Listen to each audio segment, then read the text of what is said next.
السلام علیکم ناظرین، تو آج ہم بات کرنے والے ہیں اس خبر کی جس کا سچ پوچھیں تو لاکھوں لوگوں کو بہت بے صبری سے انتظار تھا۔ جی ہاں، سعودی عرب میں عید کے چاند کا فیصلہ اور عید کا حتمی اعلان ہو چکا ہے۔ تو جی آخر کار انتظار کی وہ گھڑیاں ختم ہو ہی گئیں۔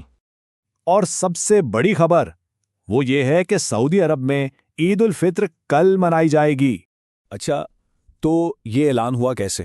آئیے ذرا اس سرکاری اعلان کے پیچھے کی جو تفصیلات ہیں نا، اور اس کا جو پورا طریقہ کار ہے اس کو تھوڑا سمجھتے ہیں۔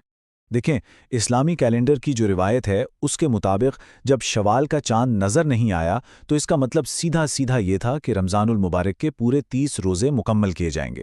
تو بس اسی اصول کے تحت یہ فیصلہ ہوا ہے۔ اور جیسا کہ ہر سال ہوتا ہے، چاند دیکھنے کے بعد ہی فائنل فیصلہ کیا جاتا ہے، تو سعودی سپریم کورٹ کی طرف سے جو باقاعدہ اعلان آیا اس نے اس بات پر آپ کہہ لیں کہ پکی مہر لگا دی کہ بھائی عید تو کل ہی ہے۔ اور جناب، جیسے یہ خبر پھیلی نا، سمجھیں کہ پورے ملک میں عید کی تیاریوں میں ایک دم سے جان آ گئی۔ بازاروں سے لے کر گھروں تک ہر طرف بس ایک ہی دھوم مچ گئی ہے اور ہر کوئی اس تہوار کی خوشی میں مصروف ہے۔ اور عید سے ایک دن پہلے یعنی چاند رات کو، ارے واہ، بازاروں کی رونق تو بس دیکھنے لائق ہوتی ہے۔ آپ کو ہر طرف خوشی اور جشن کا ماحول ملے گا، اور لوگ، آپ جانتے ہیں، اپنے پیاروں کے لیے آخری لمحے میں شاپنگ کرتے ہیں، تحفے خریدتے ہیں، کپڑے خریدتے ہیں۔ اچھا، یہ تو ہوئی بازاروں کی بات۔ گھروں میں بھی عید کا اصلی مزہ محسوس ہوتا ہے، جہاں طرح طرح کے خاص پکوانوں کی خوشبوئیں پھیلی ہوتی ہیں، اور میٹھے کے بغیر تو عید ادھوری ہے نا؟ خاص طور پر سویاں اور کھیر، یہ تو سمجھیں عید کی خوشیوں کا سب سے اہم حصہ ہیں۔ اور جانتے ہیں، یہ دن ان لوگوں کے لیے بھی بہت خاص ہوتا ہے جو اپنے گھر والوں سے، اپنے ملک سے دور ہیں۔ مطلب جو پاکستانی، انڈین اور بنگلہ دیشی کمیونٹیز وہاں رہتی ہیں، وہ لوگ اپنے دوستوں اور ساتھیوں کے ساتھ مل کر اس خوشی کو مناتے ہیں اور سچ میں دو بالا کر دیتے ہیں۔ پھر آتی ہے عید کی صبح۔ اس کا آغاز بھی ایک بہت ہی خاص ترتیب سے ہوتا ہے۔ سب سے پہلے تو نئے کپڑے پہنے جاتے ہیں، پھر لوگ مساجد اور عیدگاہوں کا رخ کرتے ہیں۔ وہاں عید کی نماز ادا کی جاتی ہے، اور پھر سب سے خوبصورت لمحہ جب سب ایک دوسرے سے گلے مل کر عید کی مبارکباد دیتے ہیں۔ یہی تو وہ موقع ہے جب محبت اور بھائی چارے کا پیغام سب سے زیادہ عام ہوتا ہے۔ اچھا، یہ ساری خوشیاں، یہ جشن، یہ سب اپنی جگہ بالکل ٹھیک ہے، لیکن عید کا مطلب صرف یہی نہیں ہے۔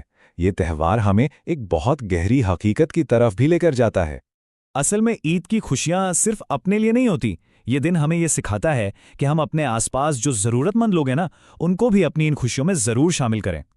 اور اسی جذبے کو عملی جامہ پہنانے کا نام ہے زکوٰۃ الفطر۔